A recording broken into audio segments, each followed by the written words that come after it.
When it comes to great Western New Yorkers, Ely Parker may not immediately come to mind, but he left behind a great legacy of strength, perseverance, and dedication, and all of that in the face of some very daunting odds, as we hear in this special report now from 2 on Your Side's Terry Belkey.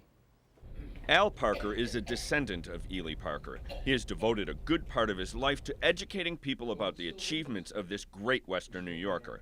Al portrays Ely in Civil War reenactments and public presentations. I stand before you in, well, I shouldn't say in the footsteps of Ely Parker, because that's quite an accomplishment. William Shakespeare once said, "Some are born great, some achieve greatness, and some have greatness thrust upon them." In the case of Ely Parker, all three may be true.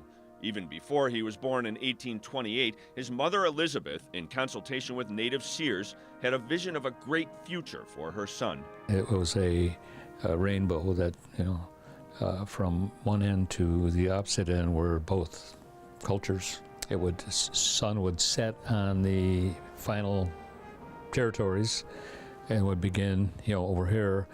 And that was what she saw, or was interpreted in the vision, that he would become a great man in both worlds. Elizabeth Parker's vision could not have been more accurate. Ely Parker did indeed become a warrior in 2 worlds, but his path was never easy. He was highly educated and fluent in both the Seneca and English languages. After graduating college, Ely began to study law with a firm in Ellicottville, then applied to take the bar exam. It was to be but a taste of future frustration. The call was that he was naturally born, but at the same time he wasn't a U.S. citizen.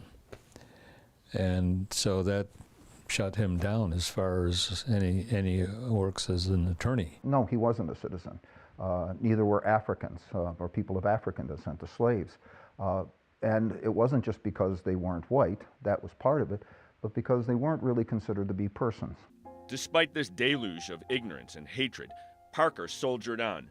In the 1840s, he met and befriended Lewis Henry Morgan, whom he helped write the book The League of the Haudenosaunee, a definitive history of the Iroquois people. He provided Morgan with access to information that went into this book, and that book really helped preserve a lot of history and culture of the Iroquois.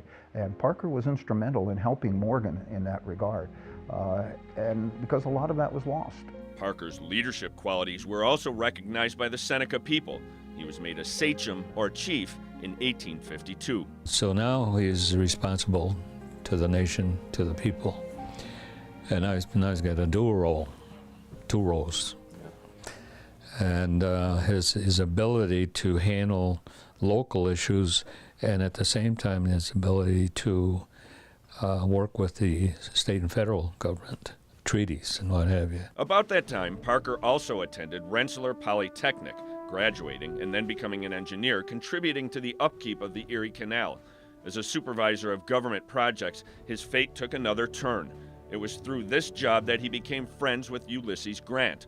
The two became fast friends, and when Grant became commander of the military division of the Mississippi, he made Parker his adjutant. As Grant rose in stature, so did Parker, eventually becoming a lieutenant colonel and military secretary to Grant.